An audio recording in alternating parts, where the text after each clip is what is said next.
Olá, olá, olá, olá. Tudo bem, meninos?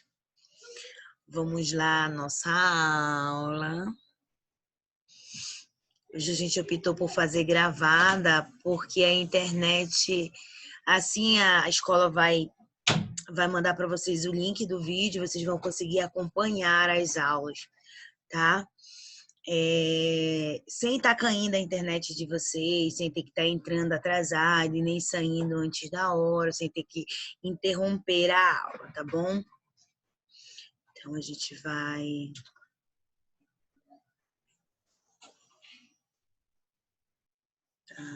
Aula 2.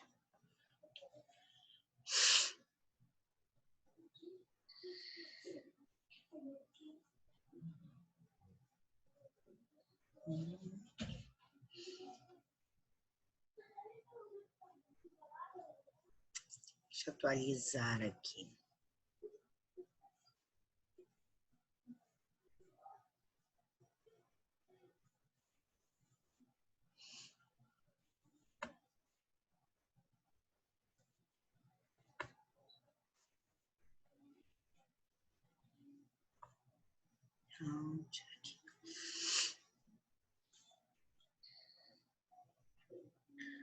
Aula 2. Tá. A gente vai aqui dar uma aumentadinha para a gente ler melhor isso tudo. E como é que vocês estão, meninos? Estão estudando?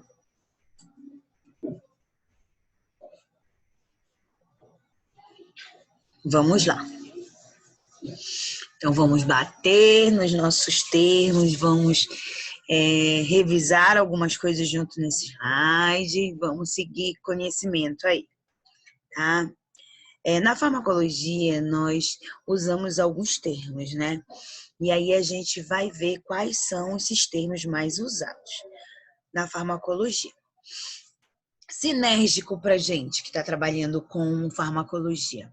São as substâncias medicamentosas não associadas, são substâncias medicamentosas, são associadas a uma que potencializa o efeito da outra, né? Então, são aquelas associações, por exemplo. A gente tem a dipirona. Só a dipirona é analgésico, né? E aí a pessoa toma, com o decorrer do tempo, só a dipirona não vai ter efeito para o alívio da dor daquele paciente. Ele vai precisar tomar ela associada a uma outra. No caso, que pode ser a aspirina e a cafeína, tá bom? Nós temos os efeitos secundários. O que são, professor, os efeitos secundários? São os efeitos dos medicamentos que não sejam a ação terapêutica a qual o produto é utilizado, né? Um exemplo, professor, o Fernegan, ele é anti-histamínico. Porém, quando a gente toma, a gente sente também o efeito sedativo, dá muito sono, né? Muito sono mesmo, a ponto que a gente precisa dormir para poder o organismo recuperar. Tá bom? E forma farmacêutica? É a forma como se apresenta essa medicação para gente, em forma de xarope, comprimido, injetável, cápsula, tá? É a descrição do produto. Vamos ver. A descrição do produto, ele vem dizendo, tá em todas as bulas, tá, gente? Toda a medicação, ela vem com a sua bula. E a gente não tem por hábito destrinchar, né? Ler essa bula para saber de todos os componentes. Aí, às vezes, em caso de alergia, a pessoa ela tem alergia, não é o componente principal da medicação. Às vezes, um outro que a gente usa para diluir, para dar sabor, para dar cor, né? Aos corantes. E aí é essa substância que a pessoa apresenta alergia, não ao principal componente da fórmula. A gente vai ler aqui essa pomada, por exemplo, né? Ela é composta de sulfato de namicina, 1 grama, sulfadiazina, 3 gramas e 0,65 de peptina, né? Então, a gente já sabe aí pela composição em que ela é usada, né? Geralmente em curativos contaminados, que já estejam apresentando secreção, porque a gente sabe que a neomicina ela vai atuar onde tem infecção, né? Sulfadiazina também, e aí a peptina para ajudar na cicatrização. O que é o efeito cumulativo? É quando a eliminação do medicamento é mais lenta do que a sua absorção e a concentração do mesmo vai aumentando no organismo se a administração for contínua. Há um efeito cumulativo, né? Então, às vezes, a gente acaba acumulando no nosso organismo o resíduo da medicação, uma boa parte da medicação. Por quê, professora? Talvez nós estejamos ingerindo uma dose maior do que a necessária, né? Isso eu tenho de dentro para fora. Eu estou ingerindo a medicação mais do que o necessário. E também eu tenho quando o meu organismo não consegue eliminar a quantidade, mesmo que eu esteja tomando a dose certa, a quantidade certa, o meu organismo não está conseguindo eliminar toda essa substância. Pode ser por um defeito no rim, né? O meu rim está com algum problema e eu ainda não identifiquei que eu tenho um problema no rim. Talvez eu vá identificar apresentando, né, sinais de toxicidade. Aí eu vou investigar o porquê, e aí vou fazer um exame, eu vou identificar que está acumulando. Mas por que está acumulando? Bora estudar onde o médico vai estudar o seu caso, por que você está acumulando. Aí talvez ele vá achar que o problema seja no rim. Não seja uma dose exacerbada de medicação que você está fazendo, mas sim porque você tem um problema no rim, tá? Um exemplo, professora, de medicação que acontece o efeito acumulativo. Cumulativo, a digitalina, tá? A digitalina é muito comum. Iatrogenia, o que significa? Né? Uma manifestação patológica, né? Ou acidental, né? Ligadas ao emprego de um medicamento qual resultam consequências prejudiciais à saúde do paciente, né? Então, pode ser, gente, a iatrogenia está muito ligada aos erros dos profissionais da área da saúde, né? Às vezes, eu não atentei à dose da medicação, por exemplo, era 1 grama de dipirona e eu acabei fazendo 2 gramas dessa medicação, e aí o erro foi meu, o erro foi de quem manipulou e quem fez. Ou às vezes, quando eu não faço asepsia para fazer o acesso desse paciente, e aí eu acabo contaminando na hora que eu vou prover esse acesso para infundir as medicações do meu cliente, do meu paciente. E aí eu coloco o esparadrapo ali em cima, fecho. Com 24 horas, esse paciente apresenta uma flebite, né? Uma flebite aguda. E, de repente, o acesso dele é de ontem, hoje já está assim. Por quê? Porque houve a contaminação da técnica asséptica e eu acabei causando uma iatrogenia na hora desse acesso, tá bom? A iatrogenia está ligada aos erros humanos, tá? A gente tem os efeitos tóxicos, as reações que são as reações provocadas por uma dose, com uma dose em alta, né? Uma dose alta, excessiva, por acumulação normal do fármaco no organismo, né? Aí, às vezes, um exemplo que é comum acontecer. Um médico passa para a criança a dipirona, a Novalgina infantil, que o princípio ativo é a dipirona. Ele passa para ela e aí a criança, por achar que é doce, é doce, não vai fazer tanto efeito, bota mais um pouquinho. Aí bota uma quantidade maior, acaba se tornando uma dose tóxica, né? E aí o organismo também pode acumular esse efeito e apresentar sinais tóxicos, tá bom? A tolerância é a redução da resposta ao medicamento após administração repetida, né? Por exemplo, se eu eu tenho frequentemente cefaleia, dor de cabeça, né? Eu tenho cefaleia, aí eu vou tomando paracetamol. Tomo paracetamol hoje, amanhã, daqui com 3 dias, daqui com 4 dias. Aí o paracetamol já não vai fazer o efeito, não vai ter o alívio da minha dor. Aí eu vou para dipirona. Aí eu tomo dipirona, passo um mês tomando dipirona. Daqui a pouco, a dipirona não vai mais fazer efeito para mim, porque o meu organismo já está tolerante àquela droga. Eu vou precisar tomar dipirona associada com a cafeína ou com acetil salicílico, né? Uma composição que vai potencializar o efeito desse analgésico para poder atingir o meu limiar de dor, tá bom? Nós temos o efeito antagônicos, né? Que são as drogas que são associadas, que quando a gente usa, ela anula ou diminui o efeito de uma determinada droga, né? A gente sabe que quando a gente fala de medicação EV intravenosa ou IV intravenosa, é muito complicado trabalhar com os antagonistas, né? É muito difícil a gente conseguir o efeito antagônico, por quê? Porque a via endovenosa e intravenosa, o efeito dela é muito rápido. Até que eu vá na farmácia, que eu pegue, que eu traga para reverter, dificilmente eu vou anular o efeito dessa droga. Eu posso minimizar, pelo menos. Mas aí, gente, o pouco que a gente consegue minimizar, a gente consegue salvar a vida do paciente.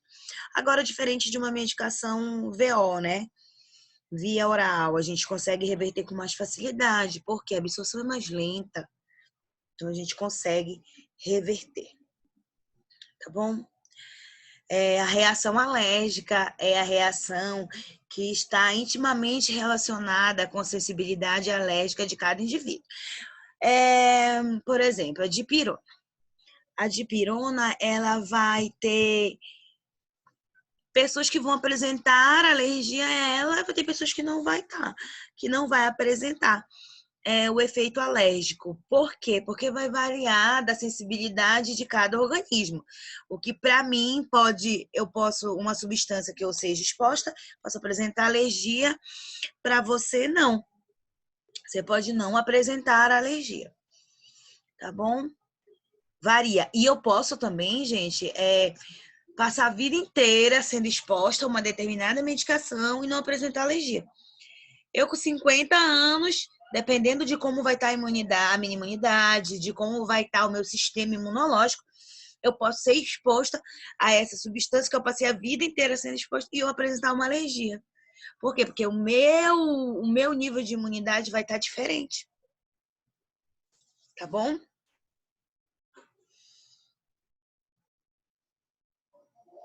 E a ação local, muito importante. O que é a ação local? Como que é a ação local de uma medicação? É quando ela age no local onde é aplicado, na pele, na mucosa. Onde encontra mucosa, professora? Nos olhos, na boca, no nariz, na vagina, ânus, sem ter que passar na corrente sanguínea. Ou quando age diretamente no sistema digestório, sem passar pela corrente sanguínea. Ou seja, eu tomo e ela vai ter efeito no meu intestino. Eu não vou precisar absorver ela para poder fazer efeito no órgão-alvo, tá?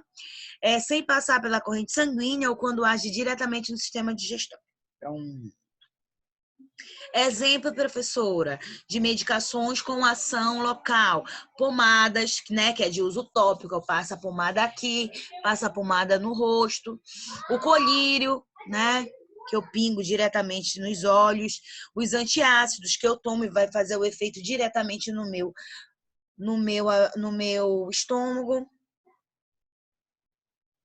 E a ação sistêmica, como é que é, professora? É quando o seu princípio ativo, né, o princípio ativo de uma determinada droga precisa ser absorvido, aí entra na corrente sanguínea para depois chegar no local onde vai acontecer a ação. Exemplo, professora, de uma medicação de ação sistêmica, AS, o acetil salicílico, de via oral. A absorção ela é feita no estômago, né? Ali entre estômago e intestino delgado, entra na corrente sanguínea, depois que ela vai atuar lá no local da dor. pode ser uma dor de cabeça, né? E aí, então, que vai surgir o efeito. Outra medicação, professora, por exemplo, a furosemida. A furosemida, ela é endovenosa, né? Ela entra na corrente sanguínea e exerce a sua função lá no rim. Ela entra na corrente sanguínea, vai lá para os rins, então ela vai ter o efeito diurético.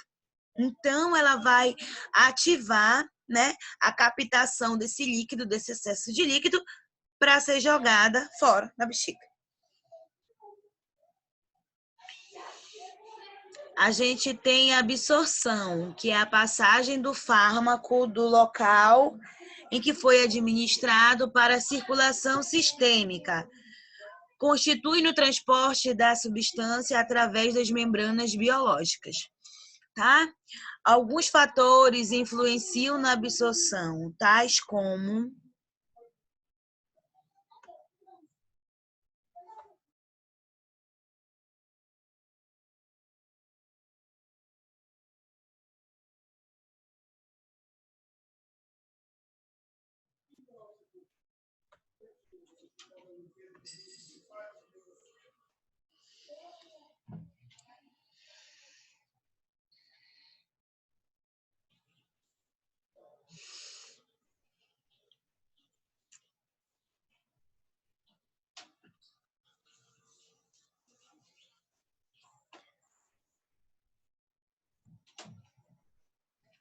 há alguns fatores que influenciam a absorção, tais como características físico-químicas da droga, perfusão sanguínea no local da absorção,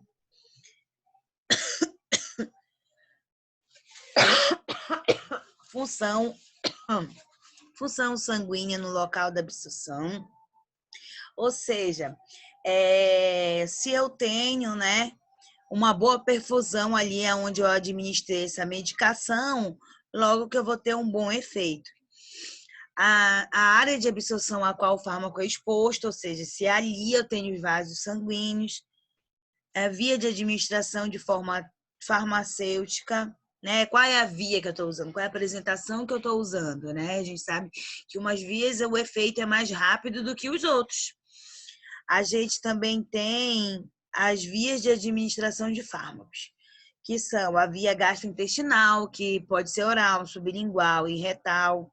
A gente tem a via parenteral, endovenosa ou intravenosa. A gente tem intramuscular, subcutânea, intradérmica, via cutânea, via respiratória, via ocular, via nasal, via auricular. Cada uma dessas vias possui características próprias que influenciam na absorção.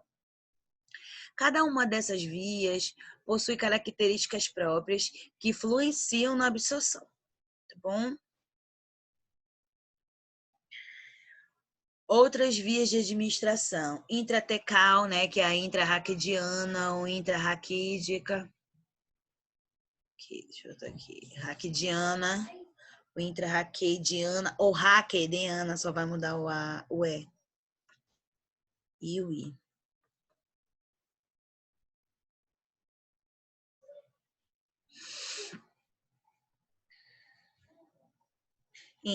Intraperitoneal, né? Intraperitoneal, gente, no abdômen, tá? A diálise peritoneal, por exemplo. A intraóssea, que é literalmente na cabeça dos ossos longos. A gente pode fazer a administração de medicações, inclusive de grandes volumes de soro de reposição volêmica, em situações de trauma, por exemplo, no lugar de difícil acesso, onde eu não tenho uma boa luz para proporcionar uma boa veia. Se eu for treinada e saber executar a técnica, né, de fixação de acesso, eu posso fazer. Epidural, intracardíaca, endotroquial, que é aquela no tubo, né, aqui da traqueostomia. Tá? E o que são medicamentos de origem sintética? São os químicos sintetizados em laboratório, exemplo, acetilsalicílica, que é a AS, a gente tem de origem animal, que é retirado das glândulas ou órgãos de animais, exemplo, a insulina, né? Exemplo, a insulina, estrogênio, o soro antiofídico, a insulina, são exemplos de medicações de origem animal. A gente tem de origem vegetal, que é exemplo a pampoula que a gente retira o ópio, que acaba fabricando a digitalina, que por sinal tem um efeito cumulativo, né, que a gente já viu. Tem a de origem mineral, que é retirada de fontes minerais. Quais, professora? O ferro, iodo, o cálcio. Nós temos as formas de apresentação dos medicamentos.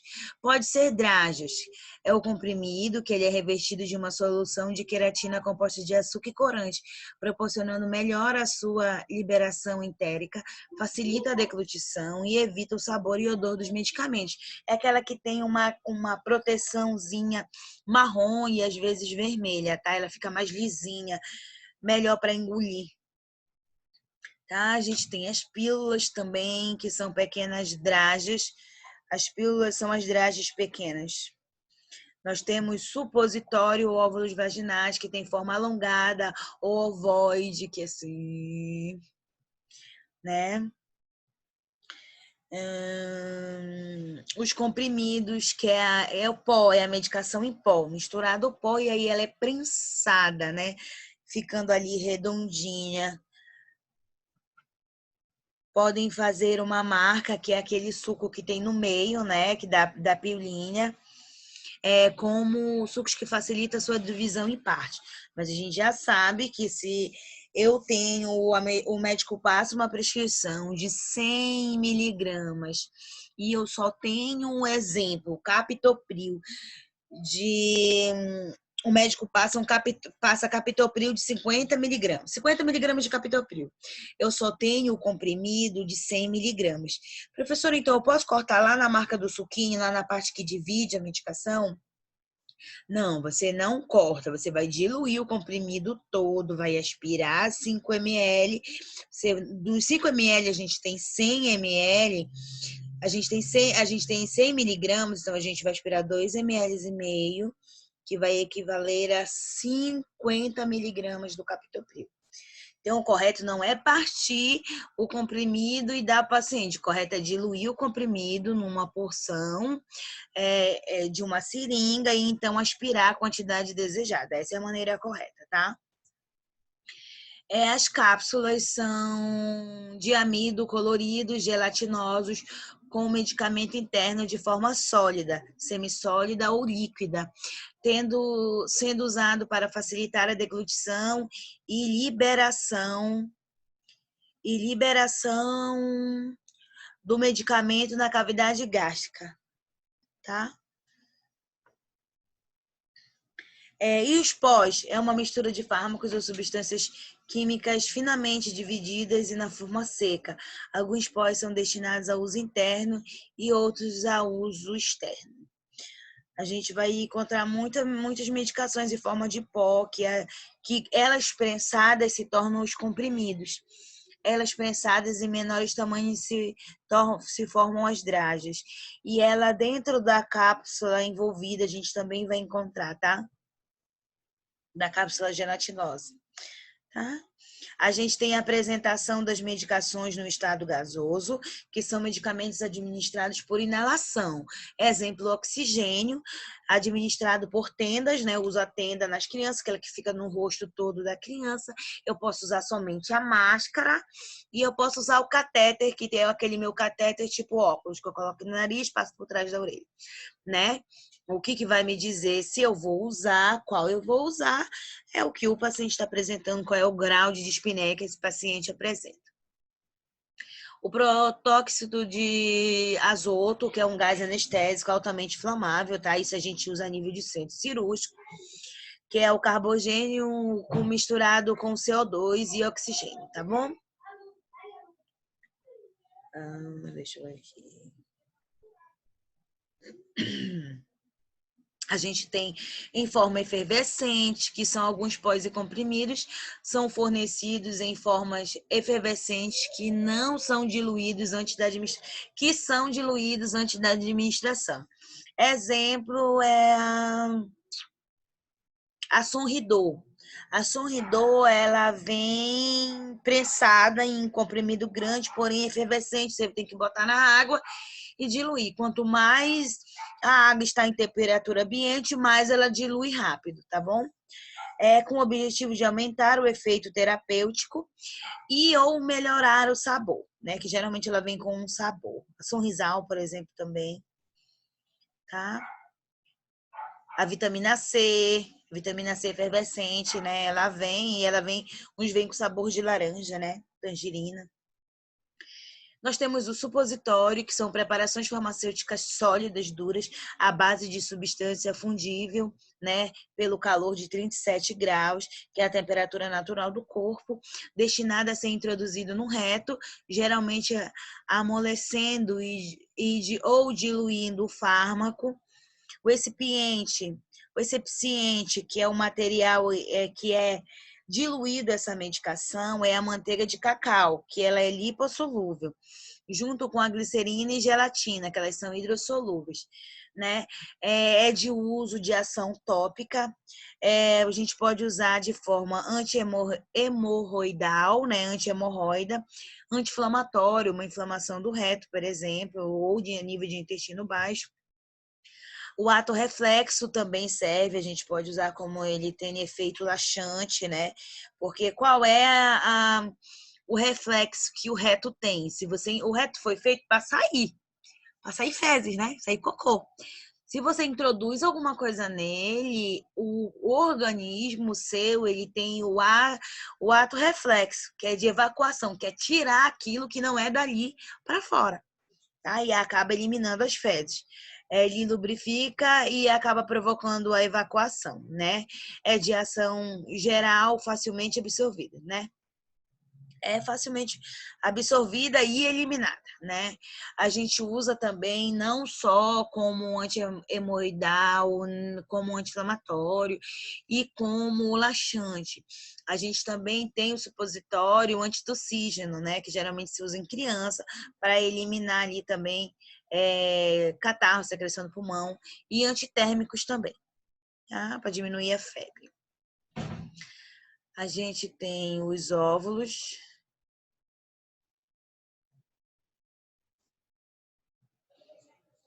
Os óvulos, né, são formas farmacêuticas obtidas por compressão ou moldagem para aplicação vaginal, onde deve se diluir para exercer uma ação local, né?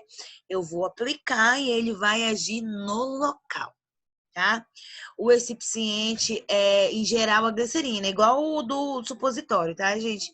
Mesmo material. As formas farmacêuticas semissólidas são as pomadas. As pomadas são preparações farmacêuticas de consistência pastosa, destinadas a uso externo, completa ou moderadamente absorvida pela pele. Conservam a umidade do local, que aumenta a absorção do fármaco. São o veículo mais eficaz para a absorção de fármacos pela pele. E os cremes? Eles são emulsões líquidas viscosas do tipo óleo, água ou água e óleo, tá? A mistura. O agente emulsificante, que é o que dilui a substância, o princípio ativo, geralmente é um sabão. Nós temos os emplastos, que é a forma farmacêutica que dissolve a temperatura do corpo, aderindo-se à pele, usando como esparadrapo, né? Então, quando ele tem contato com a pele, o calor da nossa pele faz com que ele fique aderido ao corpo, tá? A gente tem também os sprays de gargantas, alguns exemplos. A gente tem as cápsulas, que é de liberação contínua e de gradual, devido aos diferentes níveis de dissolução nos glânulos contidos na cápsula. Reduz o número de doses a administrar por dia. não devem ser trituradas, nem mastigadas, nem o seu conteúdo esvaziado para misturar com alimentos ou líquidos. Pode alterar a absorção. Então, se ele vem nessa cápsula, gente, é porque ele vai ser absorvido numa determinada porção do intestino.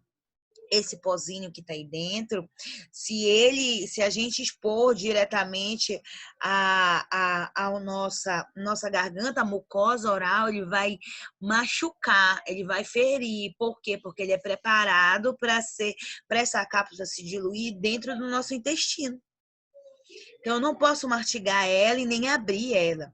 E, gente, tem pessoas que fazem por hábito, porque viu alguém fazer e vem sendo orientado, que eles abrem isso e misturam com pomada para passar em ferida. Isso não pode, tá? Isso não pode, mas por questão cultural as pessoas fazem isso, tá? Nós temos o gel, os géis, que são misturas semissólidas que se liquefazem quando aplicadas na pele. Evaporam-se rapidamente, formando uma película permeável. Nós temos os aerosóis, que são fármacos sólidos ou líquidos em suspensão pulverizada. Tá bom? A farmacologia, nós temos as prescrições médicas, é muito importante. Toda a minha prescrição eu tenho que ter, tá? Questões de prova, inclusive, isso aqui. Toda a prescrição ela deve conter o nome completo do paciente. Por quê? Porque na mesma enfermaria eu posso ter a Dona Maria de Lourdes Souza, eu posso ter a Dona Maria de Lourdes Silva, tá? Então, eu não posso abreviar, eu tenho que escrever por extenso todo o nome desse paciente, tá? Eu tenho que ter a data, a hora da realização da prescrição, tá bom? Eu tenho que ter o nome do medicamento, sendo ele genérico ou comercial, a dose do dia, a forma farmacêutica, se é xarope, se é cápsula, se é endovenosa, eu tenho que ter essa informação descrita.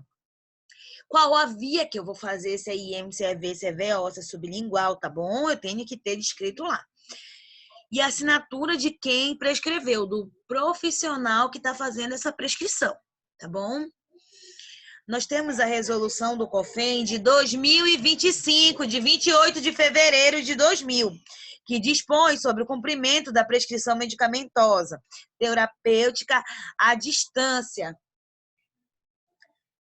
O artigo 1º, ele diz que é vedado a profissional de enfermagem aceitar, praticar, cumprir ou executar prescrições medicamentosas, ou seja, terapêuticas, oriundas de qualquer profissional da área da saúde através de rádio, telefonia ou meios eletrônicos, onde não conste a assinatura dos mesmos, tá? Você não pode fazer, né? E o artigo 2 vem e diz, não se aplica ao artigo anterior às situações de urgência na qual efetivamente haja iminente e grave risco de vida ao cliente. Ou seja, o médico do plantão saiu para o almoço, por exemplo. A enfermeira saiu numa ocorrência, né? E chegou um paciente com risco de morte, né? Risco de vida, e eu tenho a rotina daquele setor, eu sei que quando o paciente chega com dor no peito, eu preciso fazer tal medicação, eu preciso prestar essa assistência ao paciente. Eu sei o que eu estou fazendo, eu domino o que eu estou fazendo, então eu faço a medicação. Por quê? Porque ali eu vou estar salvando a vida daquele paciente. Se eu não fizer aquilo, se eu não intervir, a pessoa vai morrer. E aí eu vou responder uma outra coisa, eu vou responder por emissão de socorro, por omissão de socorro, tá? Omissão de socorro. Por quê? Porque eu sou funcionária daquele setor, sou acostumada a atender alguém com angina, com dor no peito, com suspeita de infarto. E qual é a medicação que todo mundo faz? Né? Que todos os protocolos dizem, eu preciso fazer. E aí, eu não responderei por omissão de socorro e também não vou responder aquilo que o artigo 1 preconiza, tá? Aí o artigo 3 vem e diz, ocorrendo o previsto no artigo 2, né? Obrigatoriamente deverá o profissional de enfermagem elaborar um relatório circunstanciado e minucioso, onde deve constar todos os aspectos que envolveram a situação de urgência, que levou a praticar o ato vedado pelo artigo 1º, que é não fazer a medicação se o profissional que prescrever não tiver lá para carimbar. Outro exemplo muito comum, gente, de acontecer. Eu estou trabalhando lá no SAMU, né? Numa USB, numa unidade de saúde básica, na ambulância, onde vai só eu, técnica de enfermagem, e o condutor para uma ocorrência de um suposto desmaio. Eu chego lá, o paciente caiu, aí a esposa dele diz, ele é um senhor, a esposa dele diz assim, ele desmaiou e caiu. Aí eu vou e olho, gente, não é só um desmaio, né? Não é só um desmaio. Eu preciso intervir com uma medicação. Se eu não intervir, esse paciente vai morrer. Eu passo um rádio pro regulador, e aí eu passo a situação pro regulador, o regulador vai dizer, Terezinha, faz isso, isso e isso de medicação e entra assim, assim, assim, caminha pro HE, no hospital de emergência. Assim eu vou fazer. Então, qual é a situação? Se eu não fizer, o paciente morre. E o meu colega me passou pelo rádio ou pelo telefone tal medicação, eu vou executar. E aí, depois que eu deixar meu paciente lá no hospital de emergência, eu vou fazer meu relatório lá na ficha de atendimento desse paciente, e o meu colega lá da regulação também vai assinar, tá bom? Então, eu só faço quando eu sei que medicação eu vou fazer e se representa a vida do meu paciente está em risco. É diferente de eu levar para casa do hospital uns comprimidos e aí a minha vizinha, que acha que está não sei com que, não sei quantos dias, mas não quer ir na unidade, tu não tem um medicamento aí para me dar para me tomar. Isso aí é diferente. Ela não está entre a vida e a morte. E se eu der o medicamento, eu indicar o medicamento para ela, não vai depender da vida dela. Ela tem que ir no posto, agendar uma consulta para pegar uma prescrição médica. Aí, se forem me denunciar por eu estar dando uma medicação ou estar recomendando uma medicação para a minha vizinha nessa situação, aí eu vou responder, tá? Porque aí eu vou estar infringindo o artigo. Primeiro, tá bom? A gente tem o sistema de pesos e medidas, né, que a gente usa na farmacologia, principalmente para os cálculos. A gente tem o quilograma, a gente sabe que 1 quilo equivale a 1.000 gramas, a gente sabe que o G é de grama, que 1 grama tem 1.000 miligramas, que mg é miligrama, ml é mililitro, que 1.000 mililitros equivale a 1 litro, que o centímetro cúbico é representado pelo cc ou cm3, é similar ao ml, logo 1 cc equivale a 1 ml, tá? Eu sei que isso aqui é muito importante, tá, gente? Muito importante, questão de prova. Eu sei que todo medicamento, ele possui pelo menos 3 nomes. Quais são, professora? O nome químico, né, que é a composição da substância, né, de toda a substância que tem nesse princípio ativo, é o nome químico. Segundo é o nome genérico. A ceftriaxona sódica, por exemplo, né, é o nome do princípio ativo. E eu tenho um nome comercial, que é o Rocephin, que vai mudar conforme o fabricante, o nome comercial. Pode ser o Rocetim, por exemplo. Vai mudar só quem fabrica. O princípio ativo, que é o nome genérico, que é a ceftriaxona sódica, ele vai ser sempre esse. E a composição química da ceftriaxona vai ser sempre essa. 6R, 7R, 7Z2, 6R, tá bom? Vai ser sempre assim.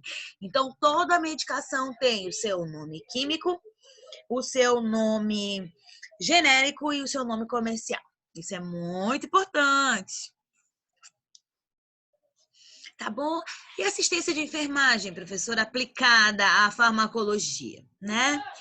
Aqui, para me fazer uma medicação, né, para me manipular, eu preciso utilizar técnica asséptica, né, ao manusear o meu material esterilizado, por exemplo, numa medicação intramuscular ou endovenosa, eu preciso ter um material esterilizado. E ao abrir, eu preciso abrir esse material na técnica, para que eu não contamine esse material, tá? Eu não devo administrar medicamento preparado por outra pessoa nunca, em hipótese nenhuma. Tá, eu e a minha melhor amiga de plantão aqui, aí ela vai e prepara, Terezinha, tu vai fazer. Ou eu preparo, fulana, tu vai fazer. Não, não existe isso, tá, gente? Não existe. Eu só aplico, eu só faço, eu só executo a medicação que eu mesma preparo, que eu mesmo preparei. Tá bom?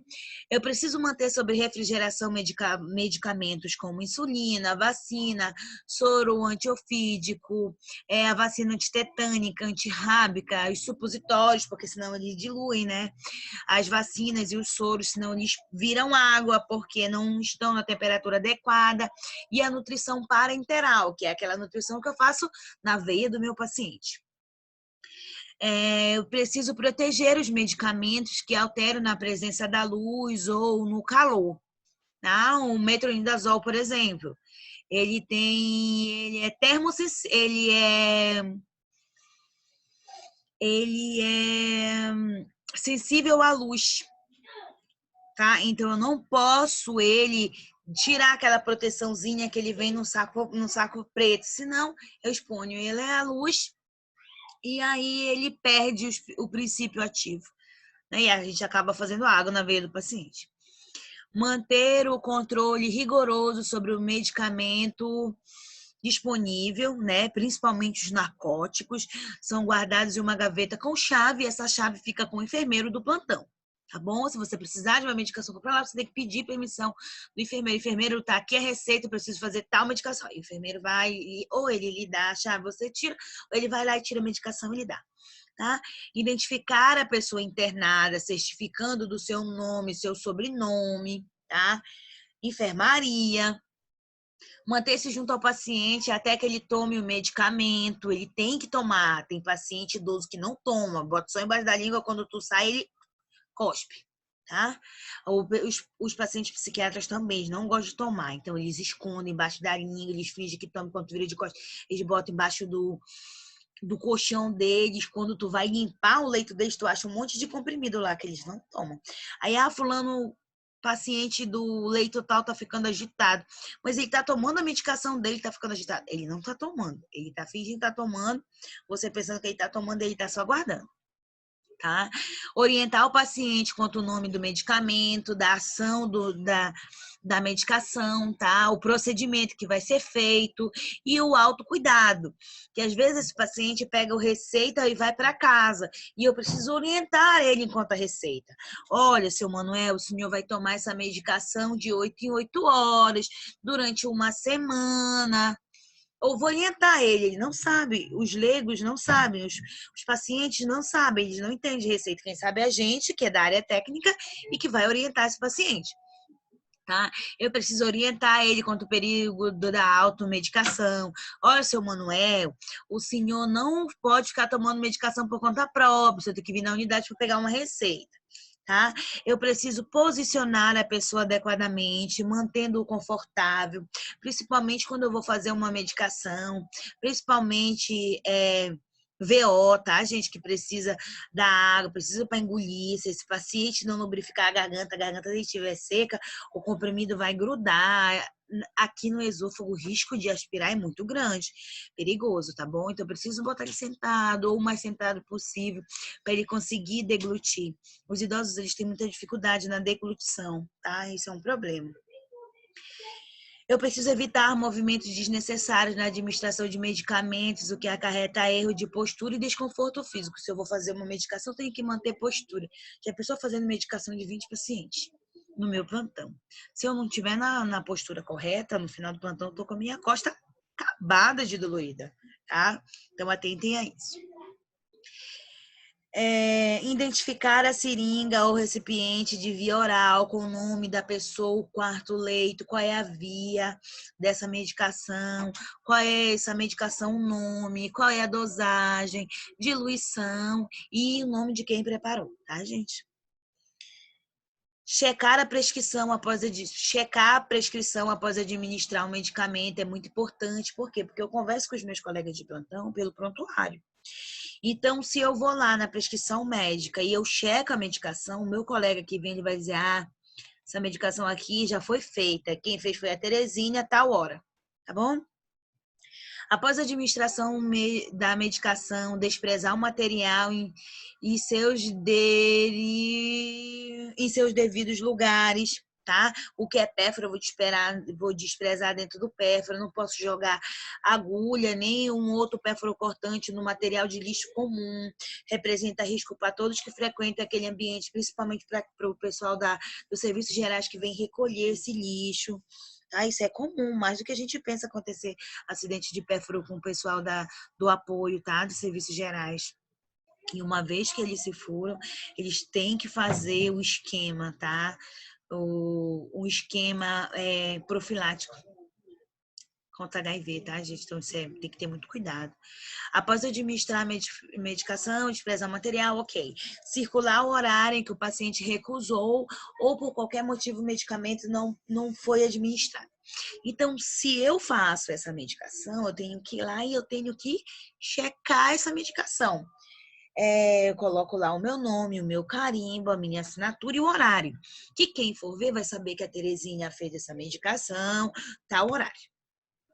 Assim como se eu não fizer essa medicação, ou porque não tem na farmácia, e aí a enfermeira vai falar com a família do paciente, que o hospital não tem essa medicação que vai providenciar, ou que se eles podem providenciar. E você vai circular e vai colocar NTF.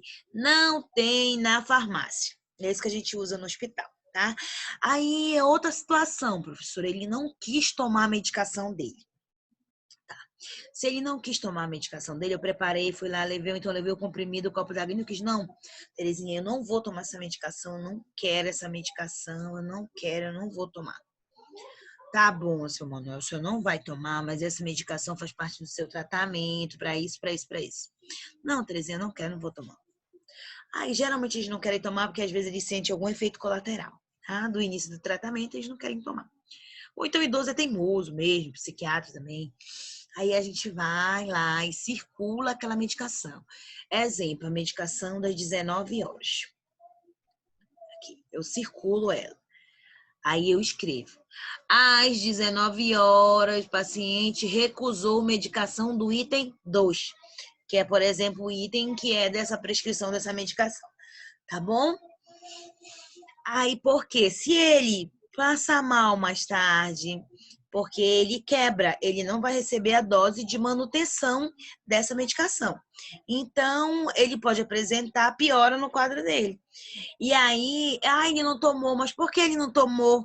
Ele não recusou. E eu não relatei isso no prontuário, aí vai pegar para mim, tá, gente? Por isso que eu tenho que relatar tudo que aconteceu, tá bom?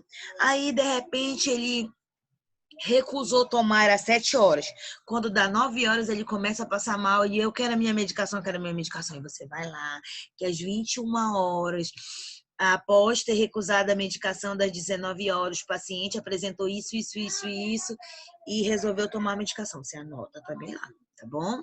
Tudo eu relato no meu prontuário, no prontuário do paciente, que é o documento, e eu tenho que escrever com uma letra legível, e eu tenho que assinar tudo que eu escrever, tudo que eu alimentar ali naquele prontuário, tá? Os profissionais da saúde, eles se comunicam através do prontuário. Não dá para a gente fazer as coisas e não estar escrevendo, senão vem outra pessoa e faz a mesma coisa, em vez de prestar uma outra assistência que está faltando. Tá bom? Então, essa é a nossa aula de hoje. Eu vou encaminhar para vocês a atividade. Tá bom?